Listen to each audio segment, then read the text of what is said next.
Olá pessoal, voltando então, agora dando início à nossa terceira parte da aula, vou começar a falar sobre o Sudeste. Lembrando que as demais partes da aula realmente vou tratar cada uma das 5 macro-regiões do nosso país. Bem, conforme eu havia comentado com vocês no começo da aula, pode ser que para alguns tenha ficado um pouco estranho o fato de, logo na primeira aula, na aula 00, eu já fazer abordagens no que tange a geografia física, isto é, clima, vegetação, relevo, hidrografia, bem como a parte da geografia humana, população, urbanização, industrialização e assim por diante, por macro-região do nosso país. Mas foi o que eu havia comentado com vocês no começo da aula. Fiz isso para já oferecer as primeiras impressões em relação à geografia. Primeiro, porque quando a gente fala sobre essas macro-regiões, ter ideias sobre diferentes temas da geografia, isso você já acabou tomando contato anteriormente no no ensino fundamental 1, 2 e assim por diante. Além disso, caso não fique claro certos aspectos, você não tem que se preocupar, até porque, conforme eu já havia mencionado, a próxima aula, a aula 01, ela é sobre climatologia. Então, se de repente ao longo da minha fala não tenha ficado claro, não fique preocupado em relação a isso, porque você vai ver isso com mais profundidade. Então, vendo com mais profundidade, aí sim vai ficar cada vez mais claro isso que eu estou comentando com vocês. Porém, se de repente, mesmo assim, fazendo essa análise da aula 01, por exemplo, sobre climatologia, e ficou alguma dúvida, não tem problema nenhum. Basta entrar lá no fórum de dúvidas e poder fazer as perguntas, considerações para o professor, que eu vou responder o mais rápido que eu puder. Então vamos lá, pessoal, falar sobre o Sudeste. Sobre essas 5 macro-regiões, eu sempre vou ter um padrão para abordá-las. Vou comentar sobre a parte da geografia física, depois eu comento sobre a parte da geografia humana. Lembrando que muitas vezes vai ter clima comum de 2 ou mais regiões. Ah, mas daí você não vai repetir Saldão? Daí não tem por que fazer essa repetição. Se de repente no Sudeste eu falar sobre clima tropical, de repente no Centro-Oeste aparecer tropical, vou falar de novo sobre tropical? Não, até porque já comentei no Sudeste. Então, daí você fica atento em relação a isso, a clima, vegetação, relevo, de repente, e assim por diante. Então, nessas nossas próximas partes das aulas, eu vou procurar o que? Fazer especificações, mas é claro que essas especificações elas não são aprofundadas. É só para poder ter uma ideia geral de como é as 5 macro-regiões do nosso país, até porque eu comentei com vocês, a regionalização do IBGE, que é oficial, utilizada pelo governo, ela tem como base fazer essa divisão por meio da fisiografia e também por meio das condições econômicas, sociais, culturais de uma dada região. Então, vamos lá. Então, começando aí nossa terceira parte da aula, falar sobre o Sudeste. Primeiro ponto, saber a localização do Sudeste. O Sudeste, conforme a gente está vendo, está em amarelo, ele possui 4 estados, São Paulo, Minas Gerais, Rio de Janeiro e Espírito Santo. No que tange aos tipos climáticos, nós temos tropical. Quando falamos em clima tropical, o que é necessário lembrar, Saulo? É necessário lembrar que é um tipo climático de temperatura média térmica o quê? Elevada. Além dessa média térmica ser elevada, o que eu penso também? Eu penso na chamada amplitude térmica. O que é amplitude térmica? Diferença de temperatura ao longo de um período. E se eu analisar ao longo do ano, tem uma variação de temperatura na condição tropical? Até tem quando a gente fala no meio do ano, ou seja, quando chega o inverno. Quando chega no inverno, na condição tropical, realmente apresenta uma queda na temperatura. Não é uma queda, nossa, super brusca, mas acontece essa queda de temperatura no período do inverno. Além disso, outro ponto a ser considerado, é importante salientar que no clima tropical, as chuvas elas são o quê? Concentradas, no caso, no final e no começo do ano, isto é, no período do verão. Então, pensando em verão, nós temos uma concentração maior de chuva, pensando no período de inverno, ele vai ser mais seco. Então, isso acaba caracterizando essa condição tropical que eu estou comentando com vocês.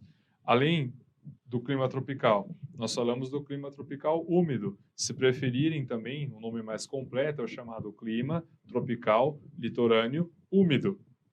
Como o próprio nome está dizendo, úmido, como o próprio nome está dizendo, litorâneo. vai ser aquela condição que eu vou encontrar aonde? Que eu vou encontrar na costa atlântica do Sudeste. Nessa costa atlântica do Sudeste, vou encontrar uma condição onde a chuva vai ter uma quantidade maior quando comparado com o tropical. Aí você pode estar se perguntando, por que isso acontece, Saulo?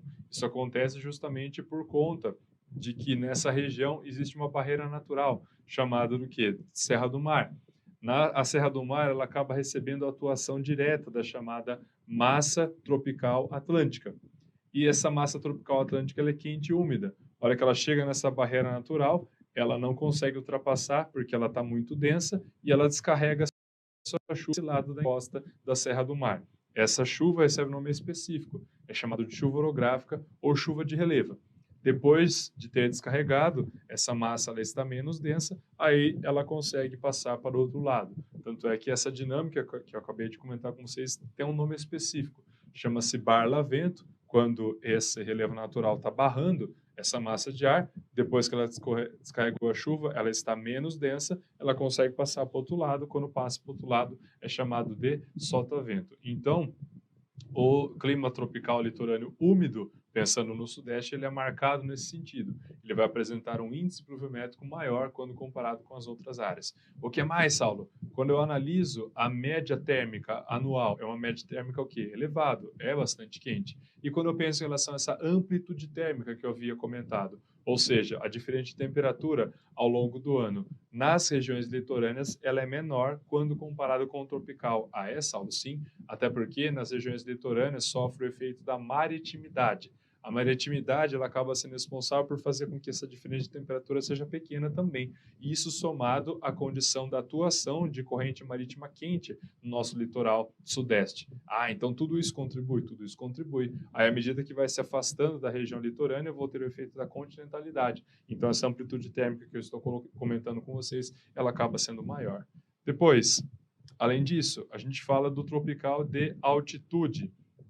No caso, é inversamente proporcional quando a gente analisa a primeira camada da atmosfera. Quanto mais elevada for a topografia, menor vai ser a temperatura. Não tem exceção, Saulo? Não tem. Quando eu analiso a primeira camada da atmosfera, conhecida como troposfera, que é justamente o local onde acontecem os fenômenos climáticos, meteorológicos, nela não muda. Quanto mais elevada for a topografia, menor vai ser a temperatura. E quando a gente fala do tropical de altitude, ele vai nesse sentido? Vai ser uma localidade onde a altimetria do terreno é mais elevada, ou seja, estou mais acima do nível do mar, estando mais acima do nível do mar, automaticamente a temperatura cai. E você pode estar se perguntando, Saulo, por que isso acontece?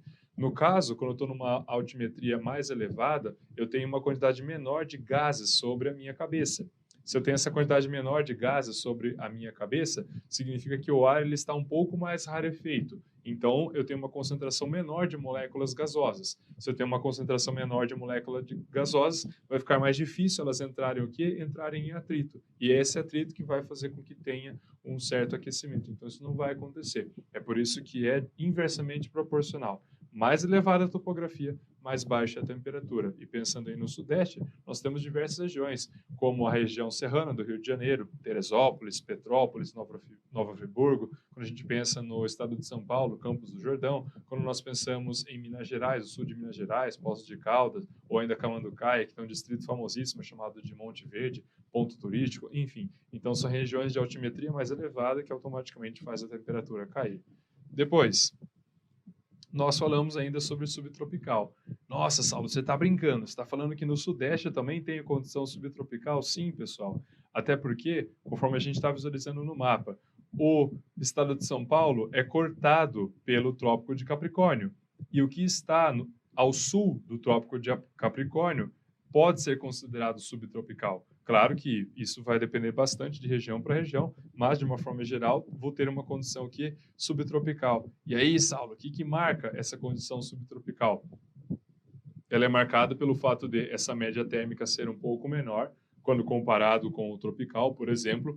Além dessa média térmica ser um pouco menor, a amplitude térmica ela também vai ser um pouco maior. Ah, é, Saulo? Sim. Quando a gente analisa ao longo do ano, chega no período do verão, é bastante quente, chega no período do inverno, essa temperatura cai. Claro que na região sul isso é mais nítido ainda, mas já vale a pena comentar sobre essa condição tropical já abordando a região sudeste.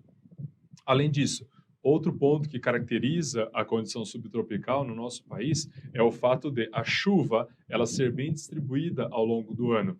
Então, numa condição tropical, eu tenho chuva o quê? Concentrada. Quando? Concentrada no verão, começo e final do ano. Agora, quando a gente pensa nessa condição tropical, subtropical, melhor dizendo, ela vai ser mais bem distribuída ao longo do ano. Continuando. Então, esses são os 4 tipos climáticos que acabam contemplando o Sudeste no nosso país.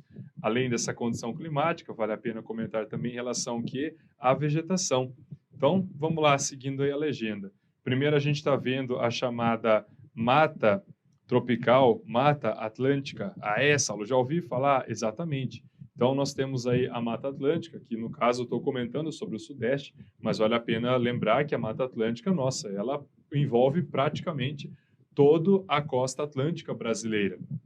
E no caso da Mata Atlântica, ela é caracterizada pelo fato de ser o quê? Ser uma floresta biodiversa. Além dessa biodiversidade, também a gente pensa em relação às folhas, que existem folhas que são largas, que são chamadas de folhas latifoliadas. É uma região também que ela foi muito devastada pela ocupação humana, seja para dar lugar para a urbanização, seja para dar lugar para a indústria, enfim. A ocupação urbana realmente acabou fazendo com que a Mata Atlântica fosse muito devastada. Tanto é que, quando a gente analisa esse bioma, ou esse domínio morfoclimático, como queiram, no nosso país, é importante lembrar que ele é conhecido como hotspot, melhor dizendo, ele é considerado um hotspot. E o que isso significa, Saulo? Significa que existem espécies endêmicas na Mata Atlântica, isto é, espécies que não existem em nenhum outro lugar do mundo, mas que essas espécies, infelizmente, elas estão seriamente ameaçadas de extinção. Quando chega nessa condição, isso é conhecido como hotspot. Depois, além disso, a gente vê também, olhando aí para o norte e o noroeste do estado de Minas Gerais, a gente vê o que? Cerrado. E, na verdade, o próprio estado de São Paulo também acaba possuindo uma certa quantidade de cerrado. O cerrado no nosso país, a chamada savana brasileira, ele possui uma caracterização específica, que é conhecida como um bioma, um domínio morfoclimático complexo. Por que ele é complexo, Saulo? Porque é visualizado a vegetação herbácea, ou seja, vegetação rasteira, é visualizada também a vegetação de médio porte, que seriam os arbustos, e a vegetação de maior porte, que é a vegetação arbórea.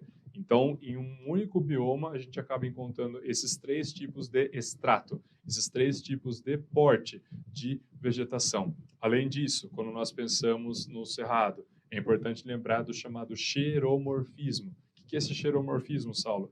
É quando a vegetação ela acaba tendo uma espécie de óleo que cobre essa vegetação e esse óleo faz com que evite a evapotranspiração. Tanto é que a região do Cerrado ela é marcada pelo fato de ter uma condição climatológica onde tem um verão seco, um verão chuvoso e um inverno seco. Então, nesse inverno seco, a vegetação precisa o quê? Se adaptar. Diferente, por exemplo, da Mata Atlântica. Na Mata Atlântica tem uma condição muito mais úmida, então a vegetação ela está acostumada a essa condição úmida e vai além disso. Além de estar acostumada com uma condição úmida, ela até consegue se acostumar com uma condição sombreada. Tá brincando, só não? Muitas espécies da Mata Atlântica conseguem sobreviver na sombra. É chamada de espécie hesiófila. É um nome super estranho, mas é essa classificação que ela recebe. Enfim, além disso, pensando no cerrado, também ele é marcado pelo fato do tronco ser mais grosso, pelo fato de ter a casca, melhor dizendo, a casca do tronco ser mais grossa, pensando em evitar essa evapotranspiração. É chamado também de tortuoso, porque o galho, o tronco, ele tem essa característica mais torta, que existem várias hipóteses para isso acontecer. Alguns falam sobre a radiação solar, outros falam sobre o que tem no solo para dar esse traço, enfim, são hipóteses, realmente não conseguiram provar por A mais B o que faz com que realmente dê essa fisionomia ao cerrado. Mas independente disso, também, quando a gente começa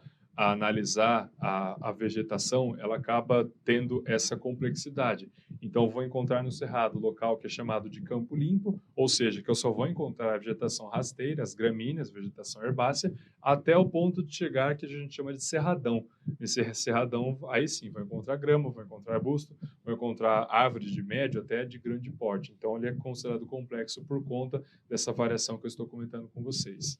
Depois, também, a hora que a gente analisa a vegetação litorânea eu posso pensar num mangue ou manguezal, tanto faz, tá, pessoal? Que é aquela localidade que tem uma vegetação que está na foz, ou seja, onde o rio termina, foz, desembocadura, e também que tem o que? Esse contato com o mar. Então, nessa região eu acabo tendo o que é chamado de manguezal. Vale lembrar que na classificação do Aziz Absaber, isso é considerado uma faixa de transição e não é considerado um domínio morfoclimático, mas independente disso, só para ter ideia do que acontece nessa vegetação litorânea. É aquela vegetação que ela tem resistência quanto à salinidade. Quando nós falamos em relação ao mangue, ele fica bastante alagado, então as raízes elas são que aéreas, elas não ficam que dentro do solo, elas ficam fora, são chamadas raízes pneumatóforas. Além disso, nós temos também a restinga, que, assim como o manguezal, também é uma vegetação que ela tem uma resistência quanto à salinidade. Elas ficam o quê? Tanto próximo à praia, conforme vai afastando. E também ela é considerada complexa. Por quê? Porque quanto mais perto do litoral, mais rasteira é essa vegetação. À medida que vai se afastando do litoral, essa vegetação de restinga vai ganhando porte maior. Depois, também, quando a gente olha para o contato com os tipos de vegetação e a área devastada pelo homem, conforme eu já havia adiantado, né? Pensando no Sudeste, a macro-região do nosso país mais desenvolvida do ponto de vista econômico, da dinamização econômica, então automaticamente acabou sendo bastante devastada. Depois, quando a gente começa a analisar a altimetria, ou seja, o relevo, fica bastante claro o quanto a Serra do Mar, a Serra da Mantiqueira se destacam bastante, conforme a gente está vendo aí. E no caso desse mapa, considerando a geografia física, um mapa físico, melhor dizendo, o que acontece? A coloração mais escura é aquela que realmente possui uma altimetria mais elevada quando comparado com as cores mais claras. Além disso, também fica bastante claro que tem o que? Há ilhas de Trindade, bem como há ilhas de Martim e Vaz, que pertencem ao estado do Espírito Santo. Lembra que eu comentei com vocês na primeira parte da aula, falando sobre fuso horário? Então, são ilhas das quais tem um fuso horário que mais adiantado. Então, quando a gente começa a analisar a condição do relevo na região sudeste, fica claro que uma porção mais central do Sudeste possui o quê? Uma altimetria mais elevada. Se a gente for parar para analisar as regiões litorâneas, a região litorânea do litoral norte paulista, por exemplo, também tem uma altimetria mais elevada. Aí você está se perguntando, Saulo, você comentou que nesses locais onde a altimetria é mais elevada faz com que tenha uma condição climática tropical de altitude? Exatamente. Além disso, agora já falando sobre a geografia humana, pensando aí no Sudeste. Esse mapa que eu coloquei para vocês é só para vocês terem uma ideia do quanto o Sudeste possui o que? Conexões, no que tange principalmente as rodovias pavimentadas. Nossa, é mesmo, Saulo? Olha só o estado de São Paulo, quantas rodovias pavimentadas acabam cortando esse estado. Quando a gente analisa Minas Gerais, por exemplo, essa concentração de rodovias, elas ficam mais concentradas no sul, até no centro, mas centro-sul, basicamente. O norte, a gente acaba vendo um vazio no que tange essas rodovias, exatamente. Em relação ao Espírito Santo, está mais no litoral, Rio de Janeiro mais no litoral, ou ainda para fazer essa conexão com São Paulo, e realmente o estado de São Paulo se destaca mais quando a gente começa a analisar essas rodovias. Então vamos lá, falar um pouco sobre o histórico, pensando aí no Sudeste. O que a gente pode falar? Bem, o ciclo do café, que eu, na verdade, já havia comentado com vocês o quanto o ciclo do café teve importância para fazer com que realmente o estado de São Paulo se desenvolvesse na economia.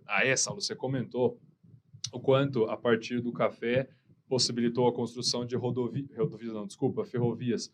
Essas ferrovias também possibilitaram o quê? A fundação e implantação de cidades. Começou a desenvolver o comércio, os serviços, a energia elétrica, a comunicação, condições ideais para a implantação do quê? Industrial. Então não dá para negar de fato o quanto o ciclo do café teve grande importância quando a gente começa a pensar no desenvolvimento do Sudeste, especialmente o estado de São Paulo. Depois, quando a gente fala sobre Getúlio Vargas. E aí, Saulo, teve grande participação? Sim, principalmente quando a gente começa a analisar o que? Essa condição industrial. Lembrando que, durante o período do Getúlio Vargas, qual que era a capital do nosso país? Rio de Janeiro.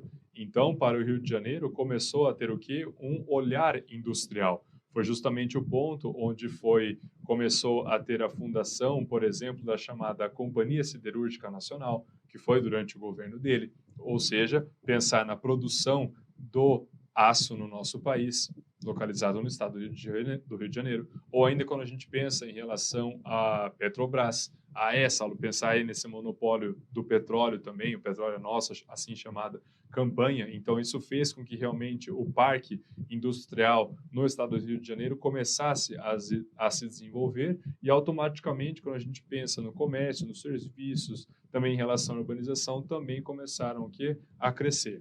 Além disso, quando a gente analisa o que Juscelino Kubitschek, é importante mencioná-lo, quanto fez com que começasse a crescer essa região do nosso país, sem dúvida nenhuma, até porque a gente começa a fazer uma análise em relação à sua atração de multinacionais, principalmente quando a gente pensa na automotiva e também na indústria química. Quando começou a fazer com que essas multinacionais ingressassem em maior quantidade no nosso país, não dá para negar que, num primeiro momento, realmente começou a existir desenvolvimento a partir delas, geração de emprego, dinamizar a economia e assim por diante. E, pensando na instalação delas, qual que era a localidade que o Juscelino Kubitschek ia escolher? Ia escolher uma localidade onde já tinha um certo desenvolvimento industrial. E, no caso, esse certo desenvolvimento industrial, o estado de São Paulo, que acabou se destacando, né, principalmente quando a gente analisa a chamada região metropolitana de São Paulo, a Grande São Paulo, se preferirem. Depois, quando nós pensamos em relação à ditadura militar, vai nesse mesmo sentido, Saulo? Vai também. Quando a gente pensa em relação à implantação de indústrias, vale lembrar que durante a ditadura militar, as multinacionais continuavam a entrar no nosso país, porque muitas vezes acaba tendo essa falsa impressão, fala-se em regime militar, não começou a ter mais entrada de multinacional, cuidado, teve sim. Isso, quando a gente pensa em relação a Getúlio Vargas, realmente foi diferente. Ele acabou dando prioridade ao capital nacional, mas capital nacional e assim, a indústria nacional, e não pensar na entrada das multinacionais, que começou a ter uma força muito maior a partir de JK. Aí, quando nós pensamos em relação aos militares, essa condição de multinacional, ela continuou no nosso país, pessoal, muito cuidado. Então, pensando nessa implantação, isso também contribuiu para fazer com que continuasse esse crescimento, desenvolvimento industrial, urbano e assim por diante? Sim. E você pode estar se perguntando, Saulo, você fala de industrial, fala de urbano, eu posso levar como se fosse único? Não como se fosse único, mas não dá para negar que um acaba influenciando o outro. Isso é importante ter em mente. Tanto é que eu sempre comento que na geografia existe um tripé. Esse tripé é o quê? A urbanização, a população e a industrialização. É impressionante o quanto eles acabam estando o quê? Conectados. Basicamente, um cresce, o outro também cresce. Basicamente isso. Depois, a desconcentração industrial merece ser destacada também, uma vez que, a partir dela, começou a fazer com que as indústrias fossem para outros locais, não apenas pensando na região metropolitana de São Paulo. Então, vamos entender isso um pouco melhor. Primeiramente, as indústrias, na realidade, elas estavam concentradas na capital paulista.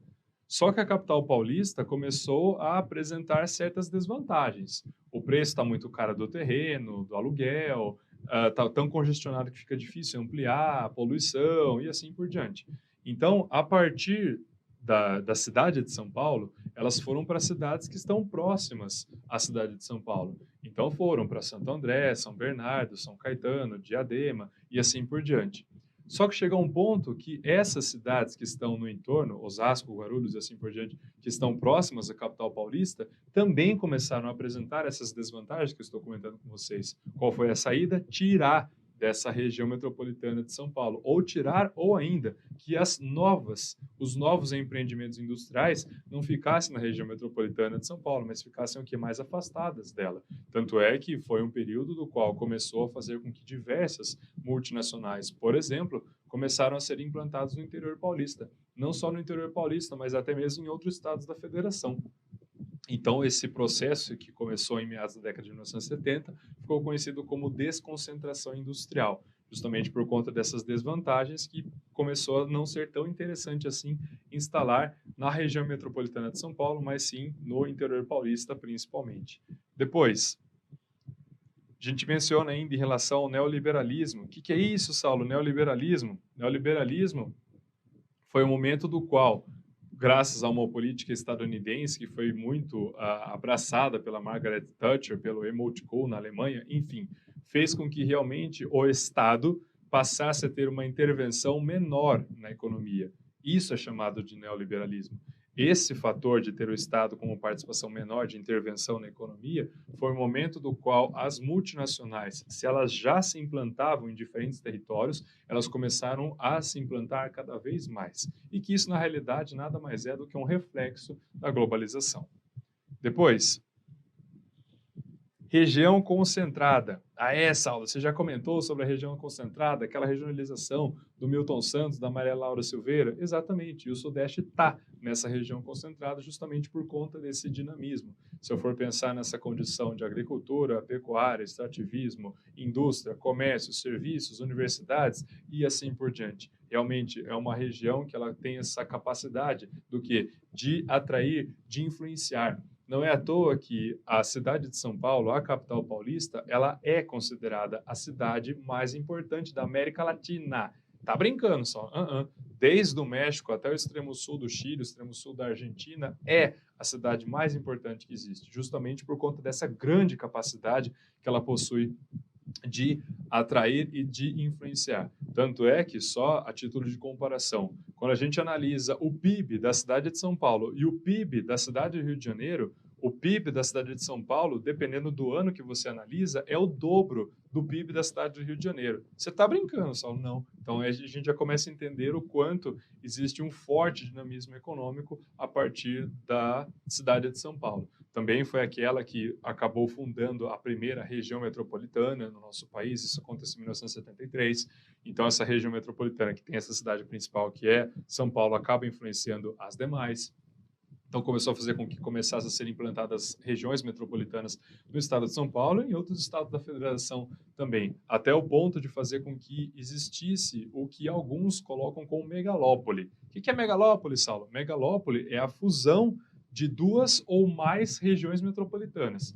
Então, é dito que existe a região metropolitana de São Paulo, existe a região metropolitana do Rio de Janeiro. E se for parar para pensar, elas acabam dialogando bastante, e uma influencia a outra também. Então, devido a esse fato, criou-se uma megalópole, que seria a fusão de duas ou mais regiões metropolitanas, ainda que alguns acabem desconsiderando, acabem não considerando que pode ser chamado de uma megalópole, mas independente disso, não dá para negar o quanto a região metropolitana de São Paulo ela acaba tendo essa influência, sem dúvida nenhuma.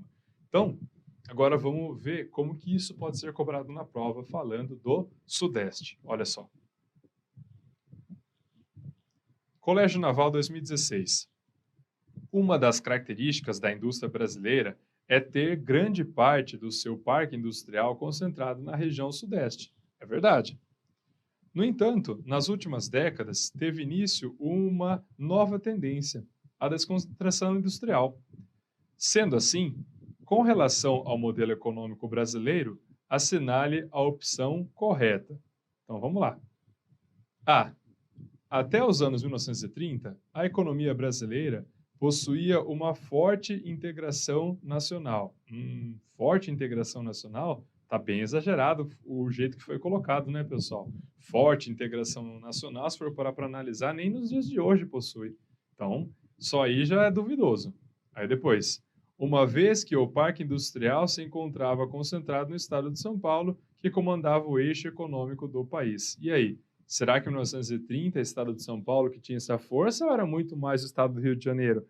Saulo, pensando em relação ao estado do Rio de Janeiro, tinha até uma força mais considerável. O estado de São Paulo tinha, mas o Rio de Janeiro tinha. mas realmente essa condição de forte integração que ele colocou aí logo no começo já acaba refutando a questão. Exato, fora. B. Em relação ao modelo de industrialização clássica, tal qual ocorreu na Europa, a industrialização brasileira aconteceu de forma tardia, tendo como ponto de partida o desenvolvimento das indústrias de bens de produção. E aí? Será que o ponto de partida foi indústria de bens de produção ou foi mais indústria de base? Essa aula, indústria de base, diz respeito às indústrias motrizes, metalúrgica, siderúrgica, posso pensar na química, petroquímica, até na mecânica. Então, pensando não é uma questão de bens de produção, isso daí seria o que? Um segundo plano. Então, fora. Tanto é que quando a gente começa a pensar num desenvolvimento industrial, sempre começa pela base. Não é à toa que chama-se indústria de base, porque é a partir dali que eu vou conseguir fabricar outros produtos. Fora a alternativa B. C. Nas décadas de 1930 e 1940, várias montadoras paulistas, várias já ficou exagerado também, porque a gente começa a pensar em montadoras, a gente vai pensar muito mais a partir do governo do JK. De automóveis se instalaram no ABC Paulista, cuja ampla malha ferroviária ofereceu o principal suporte para o recebimento de matéria-prima e escoamento da produção. E aí, bate 1930, 40, falando de várias montadoras multinacionais? Essa aula não bate, até porque você comentou que no governo JK ficou marcado pela entrada de multinacionais automotivas e químicas no nosso país. Exatamente, fora a alternativa C. D. A partir da década de 1950, seguindo as imposições neoliberais, neoliberais 1950? Não, neoliberal é 1980, 1990. Então já está fora, e não está batendo informação com a data. E na tentativa de reduzir custos, as indústrias que antes se concentravam no entorno das cidades menores, e aí, estão se deslocando para os centros metropolitanos? É o contrário. A indústria primeiro estava no centro metropolitano, depois iam por uma cidade média até uma cidade pequena.